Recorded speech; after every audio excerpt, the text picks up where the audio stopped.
Grande interview aujourd'hui avec le rapporteur général. Vous venez d'être élu, désigné par vos pairs comme le rapporteur général de la loi dite Barrot, mais la loi qui doit réguler, sécuriser Internet, l'espace numérique. Bonjour Paul Midi. Bonjour, merci de me recevoir. Avec grand plaisir. Vous êtes le député Renaissance de Paris-Saclay. Pour dire simplement, c'est la 5e circonscription de l'Essonne. Vous succédez à Cédric Villani, qu'on reçoit aussi sur ce plateau, vous savez. Et vous êtes également membre du Conseil national du numérique, également de la Commission des affaires économiques à l'Assemblée nationale. Alors, on va parler de votre mission de rapporteur, puisque c'est la grande actualité du moment. Les débats vont commencer incessamment sous peu à l'Assemblée nationale. Oui, alors il y a 3 étapes. On commence d'abord par les auditions de tous les experts sur le sujet. Donc ça nous prend à peu près 2 à 3 semaines. On auditionne à peu près une 50aine d'experts, on fait des tables rondes. Ensuite, on arrive dans le travail en commission. Il y a une commission spéciale qui a été désignée pour travailler sur ce projet de loi de sécurisation et de régulation de l'espace numérique. Ça sera deuxième quinzaine de septembre et on arrivera début octobre en séance à l'Assemblée nationale. Bon, et vous, votre rôle alors, parce que j'ai regardé votre petite vidéo sur YouTube, la mission du rapporteur général, c'est, vous dites, un peu un chef de projet. Oui, c'est ça. C'est un chef de projet sur la loi. C'est-à-dire que le rôle du rapporteur général, c'est de faire en sorte que la loi atterrisse bien, qu'elle soit votée, qu'elle garde sa cohérence politique. Et très concrètement, c'est le rapporteur général qui va donner à ses collègues son avis sur les articles, sur les amendements qui sont proposés, pour dire est-ce qu'il faut les voter ou est-ce qu'il ne faut pas les voter. En fait, on est un peu deux à le faire. Il y a du côté du gouvernement, c'est le ministre en charge, on dit que c'est le ministre au banc, c'est Jean-Noël Barrot, le ministre du numérique, et du côté de l'Assemblée nationale, c'est le rapporteur général qui fait ça. Alors je ne le fais pas tout seul, je suis avec une équipe de rapporteurs thématiques qui se focalisent sur les thématiques, les différentes thématiques du projet de loi. Mais voilà, c'est un peu ça, pour faire très simple, rapporteur général, c'est chef de projet. Bon, alors c'est un des sujets de prédilection pour vous, de parler de cette régulation et de cette sécurisation. Vous avez écrit dans une tribune au Figaro que Internet c'était un peu Far West. Ah bah je crois, oui. Ouais. C'est même un peu le chaos. En fait, on passe déjà aujourd'hui plus de temps dans l'espace numérique sur Internet que dans l'espace public. On y passe en moyenne en France 2 heures par jour. Vous ne passez pas 2 heures par jour dans l'espace public. Nos jeunes, entre 15 et 24 ans, ils passent 4 heures par jour en moyenne.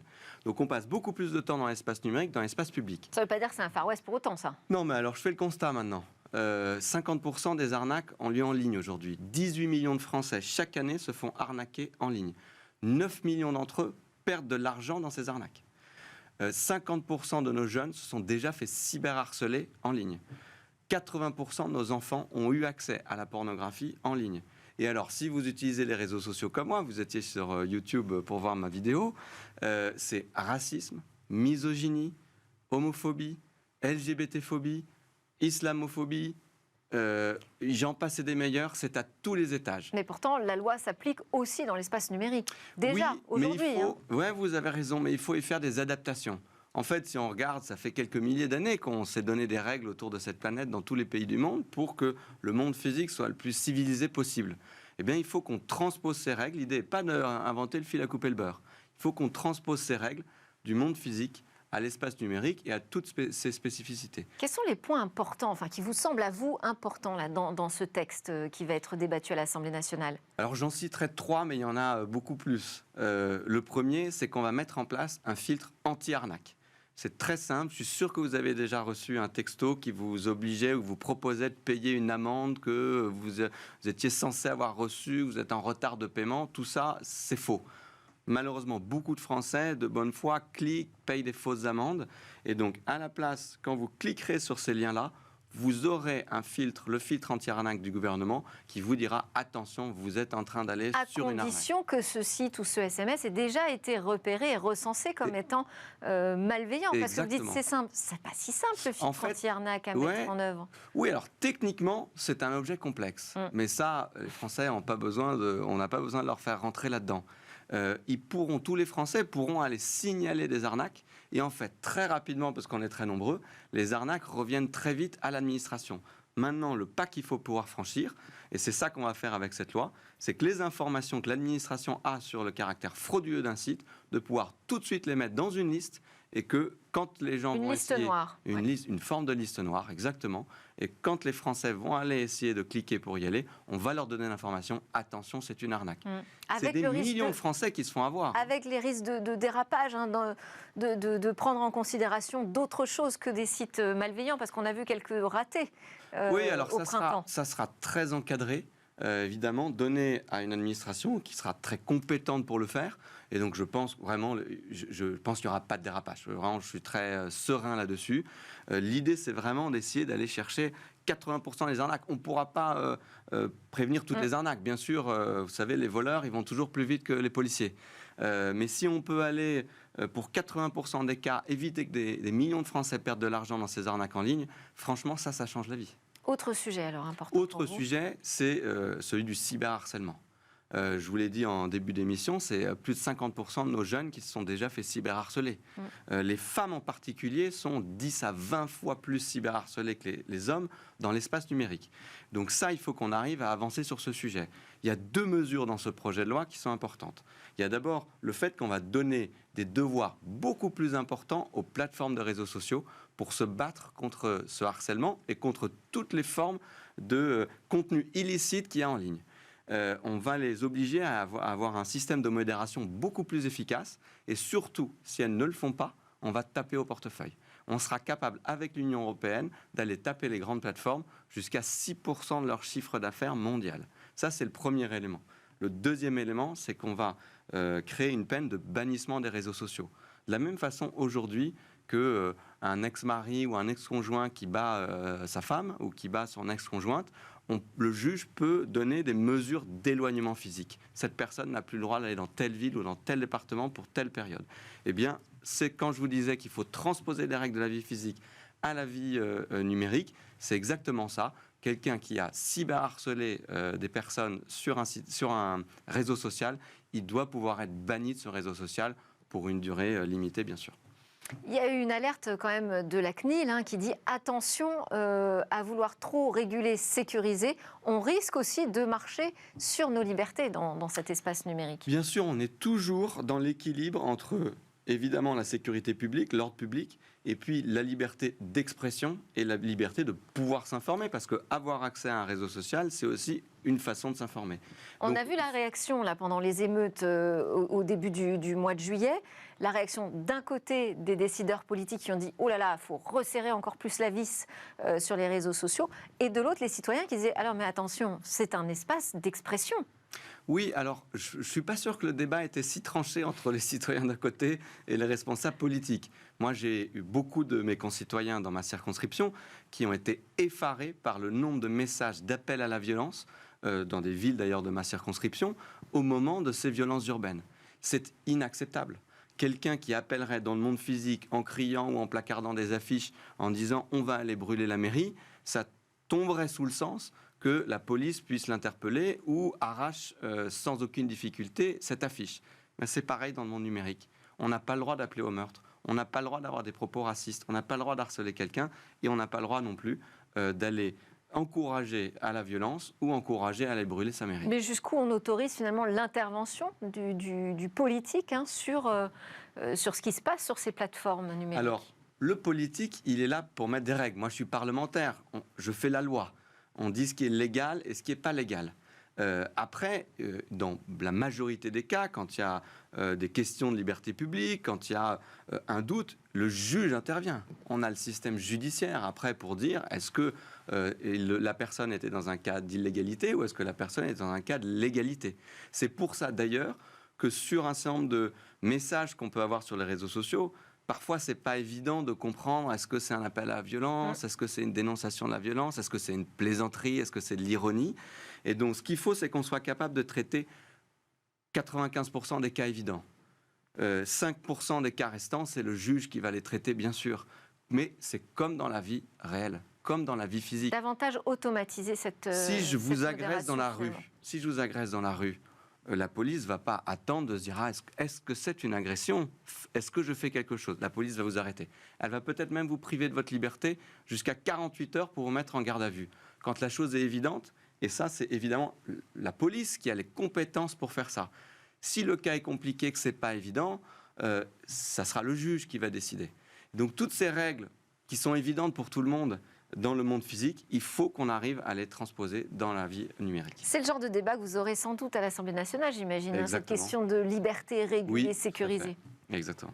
Et c'est très important qu'on les ait. Alors, si on regarde votre parcours, vous êtes un polytechnicien, vous avez d'abord exploré le champ entrepreneurial avant d'entrer en politique, notamment en Afrique, hein, puisque vous avez intégré la première licorne Oui. africaine.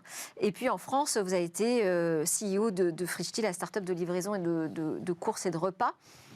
Tout ça, ça vous permet de bien comprendre cet écosystème tech auquel vous vous intéressez. On vous a confié, Elisabeth Borne vous a confié une mission pour le développement et le soutien à l'investissement de cette tech nationale française. Vous avez publié un rapport que vous avez d'ailleurs dévoilé à l'occasion de Vivatech, ce grand événement de la tech en France. Quelles en sont les grandes mesures et quand est-ce qu'on aura les premières applications de ces mesures? Oui, bien sûr. Alors, si je peux me permettre un peu de pub, ce rapport il est disponible en ligne sur mission-midi.fr. Voilà. Très bien. J'encourage tout le monde à aller le lire. Maintenant, je vous fais la version de synthèse. Avec ce rapport, on a identifié une trentaine de mesures très concrètes pour aller chercher 3 milliards d'euros de levée de fonds supplémentaires par an pour nos startups, nos PME innovantes, nos PME en croissance. Par an? Par an, exactement. 3 milliards d'euros supplémentaires par an. C'est quoi l'impact de ces 3 milliards d'euros supplémentaires par an? C'est la création de 200 000 emplois d'ici 2027. C'est un peu plus que 10% de notre objectif de plein emploi, du nombre d'emplois qu'il faut créer pour arriver au plein emploi, 5% d'ici 2027. Donc il y a, dans ces trentaines de mesures, il y a à la fois une mesure phare qui s'appelle la mesure jeunes entreprises. Qu'est-ce que c'est? C'est une incitation des particuliers à aller investir dans nos startups et dans nos PME innovantes. Parce que vous savez, il y a plein de formes d'incitation fiscale pour aller investir, qui dans l'immobilier, qui dans telle enveloppe financière, etc. Moi, ce que je veux, c'est que le plus possible, les particuliers, ils investissent dans notre innovation et dans notre emploi et dans la transition écologique. Et ça se passe dans nos startups et dans nos PME innovantes. Et donc cette mesure, on pourrait la voir émerger au moment... Eh bien, cette mesure, j'espère qu'elle sera mise en place l'année prochaine. Il y a plusieurs étapes. D'abord, le président de la République a annoncé la mise en place de cette mesure à l'occasion de Vivatech. Et ensuite, c'est une mesure qui doit passer par le projet de loi de finances, qui doit être voté dans le budget de l'année prochaine. Ça sera en octobre et en novembre à l'Assemblée nationale. Et donc, je compte bien sur mes collègues députés pour voter évidemment cette mesure. Pour appuyer cette mesure. Très bien. Alors, Paul Midi, je propose qu'on passe à l'interview express. C'est parti. Alors, oui ou non, vous dites Internet est un Far West. Est-ce qu'on devrait davantage réguler, sécuriser encore que ce qu'on fait aujourd'hui? Oui, bien sûr. Je pense qu'on est au tout début de l'aventure du numérique. Il faut que je m'arrête là? C'est ça l'interview express. Absolument. Pour ou contre, est-ce qu'il faut freiner le développement de l'intelligence artificielle, Paul Midi? Surtout pas. Surtout pas. Il faut au contraire l'accélérer. Et il faut qu'on soit les leaders mondiaux en Europe et en France de l'intelligence artificielle. J'y crois ou j'y crois pas aux 100 licornes d'ici à 2030? J'y crois à fond. J'espère qu'on fera même mieux. Y compris dans ce contexte, hein, mais je suis sûr qu'on fera... de baisse de levée de fonds. Oui, ce contexte de levée de fonds, il est très important, mais c'est pour ça qu'on se bat et qu'on va essayer de chercher des milliards supplémentaires. J'espère que ça sera temporaire. Évidemment, si on devait garder ce contexte pendant 10 prochaines années, ça n'arrivera pas. Mais je suis beaucoup plus optimiste que ça.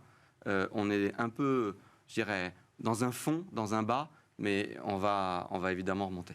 J'aime ou j'aime pas sur Internet? Qu'est-ce que vous aimez, qu'est-ce que vous n'aimez pas sur Internet? Ah, moi, j'adore énormément de choses. J'adore les réseaux sociaux, honnêtement. Vous savez, moi, je suis... actif sur les réseaux sociaux. Je suis le premier député à avoir été sur Facebook, parce que je me suis inscrit à Facebook quand j'étais étudiant à l'Université de Columbia à New York, où c'était au départ réservé aux universités américaines. Donc moi, j'adore la capacité à communiquer, à échanger. C'est fantastique. La capacité à aller voir beaucoup de contenu, à aller voir des séries, à passer du temps sur YouTube. Moi, je fais du sport tous les matins en regardant des vidéos sur YouTube. C'est quand même fantastique. Alors, vrai ou faux, votre engagement pour la diversité dans la tech? Ah bah, vrai à fond. Ouais. Comment? Je pense que c'est très important. Vous savez, je rappelle un constat, c'est que sur les 40 CEO du Next 40, c'est-à-dire nos 40 plus belles pépites en termes de start-up et de PME innovantes, il y a une femme. 39 hommes, une femme. Et donc ce constat-là, il faut déjà le poser. Je pense que la prise de conscience, elle commence à arriver, mais en fait, elle ne s'est pas faite dans toutes les têtes. Ça n'est pas possible de faire l'innovation, de faire nos startups avec seulement la moitié de l'humanité. Donc il faut qu'on change et qu'on renverse la table. Vous l'imaginez comment, le futur? Bien, moi, vous savez, je suis un grand optimiste. Et dans 5 ans, vous serez où, vous, Paul Midi? Ah, bah écoutez, on verra. Peut-être à l'Assemblée, peut-être en train de créer une nouvelle start-up. Merci beaucoup. C'était la grande interview de Paul Midi, député Paris-Saclay, membre du Conseil national du numérique et le rapporteur général du projet de loi pour sécuriser et réguler Internet. Merci encore. Merci infiniment. À suivre, on part dans la nature pour notre rendez-vous avec le biomimétisme.